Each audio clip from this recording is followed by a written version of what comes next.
আসসালামু আলাইকুম। আশা করছি সবাই অনেক বেশি ভালো আছেন। আজকে আমরা যাচ্ছি ব্রাহ্মণবাড়িয়ার ঐতিহ্যবাহী আশিকের রাজকীয় চা খাওয়ার জন্য।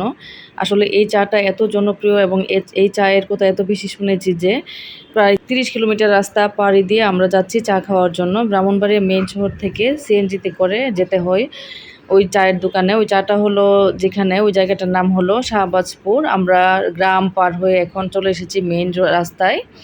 মেইন রাস্তা থেকে বেশি দূরে না, মোটামুটি কাছেই। আমরা প্রায় চলেই এসেছি আশিকের চায়ের যে দোকান ওইখানে। এটা আসলে দোকান বলা যাবে না, এখন চাখানা বলা যাবে।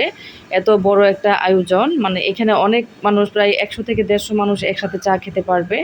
অনেক বড় একটা ব্যাপার, আসলে না আসলে বোঝা যায় না। দূর থেকে শুধু শুধু শুনেছিলাম, এসে দেখলাম অনেক অনেক বিরাট ব্যাপার। এখানে প্রায় ৩০০ রকমের চা আছে। আমরা কোন চাটা খাবো সিলেক্ট করতে পারছিলাম না, অনেক কষ্টে সিলেক্ট করে নিলাম আমরা একটা চা। এখানে রাজকীয় চা আছে। আশিক ভাই খুবই ব্যস্ত, আমরা চায়ের অর্ডারও দিতে পারছিলাম না, এত ব্যস্ত, মানুষজনের এত ভিড়। ফাঁকে আমরা একটু পুরাটা দেখে নিলাম চায়ের দোকান। আমি একটু ভিতরে ঢুকেছিলাম যে চা বানানো হয় সেখানে। এই বড় বড় পাতিলে চা বানানো হচ্ছে। আসলে চা না, এখানে অনেক কিছুই আসলে ওনারা প্রসেসিং করে। বাইরের দিকটা একটু দেখাই নিচ্ছি আপনাদেরকে। এত বড় একটা ব্যাপার, মাঝখানে একটা চত্বরও ছিল। এখানে ছোট ছোট করে কেবিনের মতো করা আছে, কেউ চাইলে পার্সোনালি বসে চা খেতে পারবে। আবার বড় একটা ঘর আছে, ওইখানে সবাই মিলে খাওয়া যায়। এত মানুষজনের ভিড়, এত মানুষজন আসছে চা খাওয়ার জন্য। এই যে আমরা, আশিক ভাই এখন আমাদের চাটা বানানো শুরু করে দিয়েছে, আশিক ভাই রাজকীয় চা।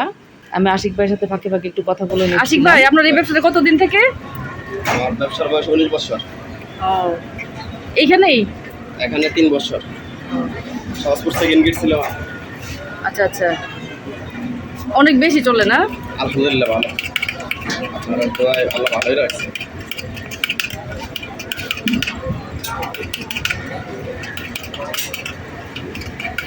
চলো আমাদের জন্য এখন কোন চাটা বানাচ্ছেন আশিক ভাই? আপনার যে পেস্তা বাদাম মালাইটা, আচ্ছা আচ্ছা, ওইটা বাদাম সিদ্ধ করে নিলাম আর কি। আচ্ছা, এটা কি কি প্রসেসিং করলেন আশিক ভাই? পেস্তা বাদাম কি কি দিলেন? ওইটার সাথে কাজু বাদাম আছে, কাঠবাদাম আছে, পেস্তা বাদাম আছে, হরলিক্স, মালডোবা, বাকি আপনি দেখতে পাবেন। দুধে সরা দিলাম, গাভীর দুধ দিলাম, এই এখন করে দুধ দিচ্ছি।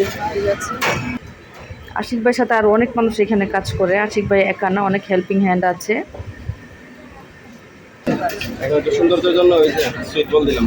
ঠিক আছে, ডেকোরেশন। জি, ডেকোরেশন। এত সুন্দর আয়োজন, চায়ের এত সুন্দর ব্যবস্থা আসলে আমি আর কোথাও দেখি না। আমাদের চাটা হয়ে গেছে রাজকীয় চা। চাটা দেখতেই এত মানে লোভনীয় মনে হচ্ছিল। চাটা চামিচ দিয়ে কেটে খেতে হবে। এই চাটা এত ঘন এবং উপরে এরকম একটা লেয়ার দেয়া, এই চাটা এমনিতেই খাওয়া যায় না। আমার ছেলে চা খাবে না, সে খাবে কফি, তার জন্য একটা কফিও নেওয়া হয়েছে। কফিটাও অনেক সুন্দর হয়েছিল মাশাআল্লাহ।